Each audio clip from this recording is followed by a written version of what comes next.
If you really want to be successful, if you really want to go all the way to the top in your profession, then you need to develop the ability to get results. In every single study of high-performing men and women, we find that intense result orientation goes hand in hand with big payoffs in life. You see, it's not how much time you put in or the activities that you engage in or how sincere or how intelligent or competent or capable or anything else. It's only what you produce, the results that you get from the time that you put in, that counts in determining your rewards, not only your psychic rewards, how good you feel about yourself, but your financial rewards. You're always paid in direct proportion to the quality and the quantity of the results that you produce. So let's start off talking about getting things done with point number one. Point number one is that your rewards in life will always equal your results. We call this the law of sowing and reaping, the law of cause and effect, that the cause of everything that happens to you is your ability to get results, and these are your rewards. If you want to increase the quality and quantity of your rewards, you have to think all the time about increasing the quality and quantity of your results. Now, the second point is this, is that most people are very unproductive. Most people could not do a full day's work if their life depended upon it. In fact, every study that I've ever seen suggests that the average person works at only 50% of capacity. In fact, in most work environments, about 30% of all the work time is spent in socializing, gossiping, wasting time, talking, chit-chatting, hanging around the water fountain, reading the newspaper, drinking coffee, and so on. What does it mean to you? It means if the average person is working at 50% or less of capacity, there are tremendous opportunities for you, if you'll do some of the things that we talk about, to rapidly move ahead of other people. Now, the third key, and we talked about it last time, is that the starting point of high productivity, the starting point of getting things done, is the quality of neatness. The quality of neatness means that you start with a clean desk and you end with a clean desk. You start with a clean briefcase and you end with a clean briefcase. You take the time to make sure that your entire working environment looks neat and professional and productive and effective. Remember this, it's not just what you do, but it's the perception of other people of what you do that counts. I read a story by a self-made millionaire who said that he built 5 successful companies, and one of their critical rules was that every single person kept a clean desk. Now, the fourth key in getting things done is the importance of focus. Focus, which leads to clarity. Now, we talk about this over and over again. Focus means that you're absolutely clear about what you're trying to accomplish. Focus means that you're absolutely clear about your key result areas and why you're on the payroll. We say that fuzzy focus leads to fuzzy results. Clear focus leads to clear results. And this means that you take the time to think. You take the time to think through, why am I on the payroll? What have I been hired to accomplish? What are my key result areas? What are my core functions? What are the 20% of the things that I do that account for 80% of my results? And so on. So the starting point in getting things done is focus and clarity. I call this it's like adjusting the camera all the time, so you keep your focus very, very clear. The fifth key to high productivity is concentration. Now, concentration is, in reality, where all the work in time management leads us to. It is the ability to concentrate 100% on one thing, setting priorities, the most important thing, and to stay with that single task until it's finished. Concentration means moving forward in a straight line toward the goals and objectives that you've clearly identified. It means concentrating without diversion or distraction. Focus and concentration. I believe in 25 years of research that the reasons for success and happiness in life are focus and concentration. The reasons for lack of success and unhappiness are lack of focus, lack of concentration. Which brings us to number 6, and that is task completion.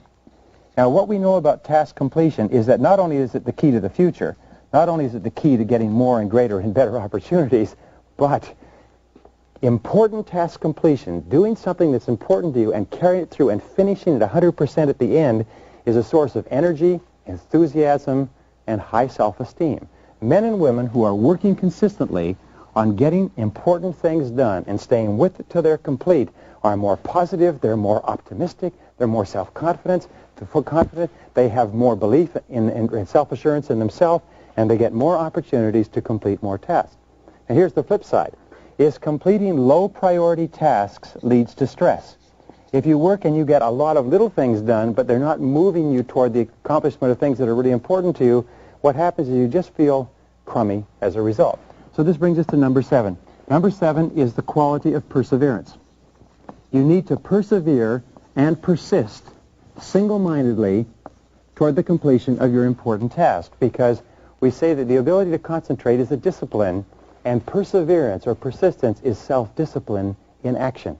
You see, anybody can start off to do a job, but your ability to keep in there and keep slogging and stay with it and refuse to budge and keep moving is the critical factor of high performance.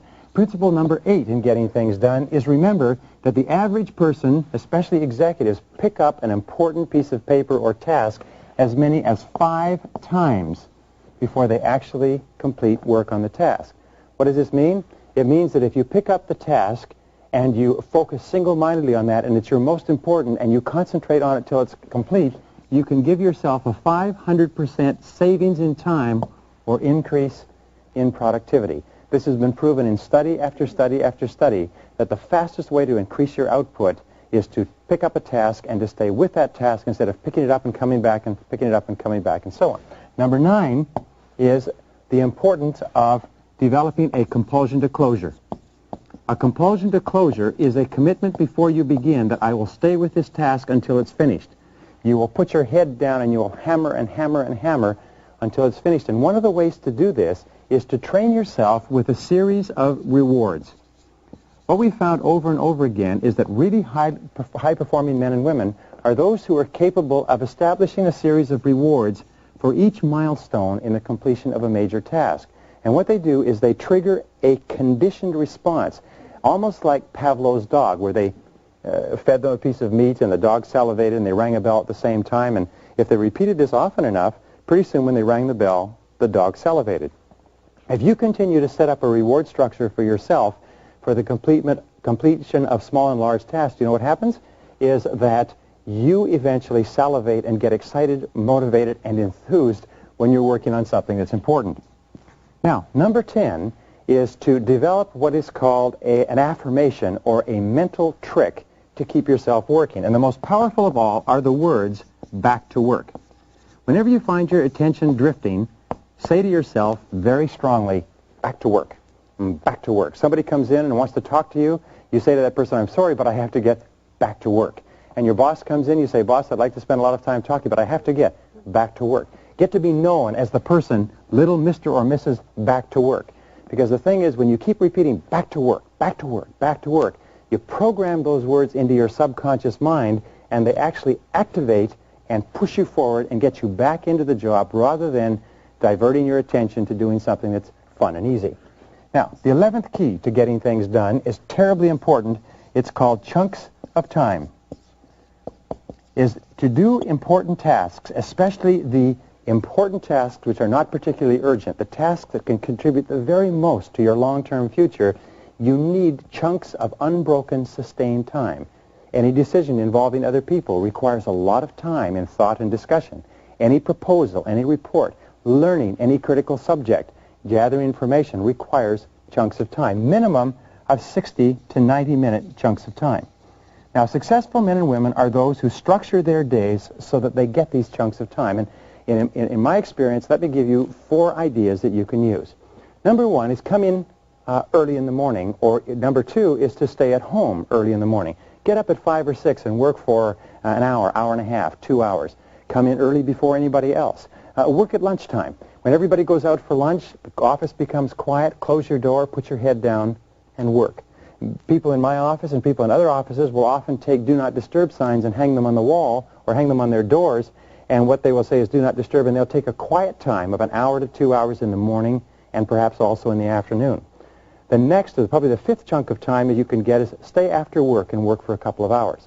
Remember, 1 unbroken hour is worth 3 hours in a work environment with interruptions.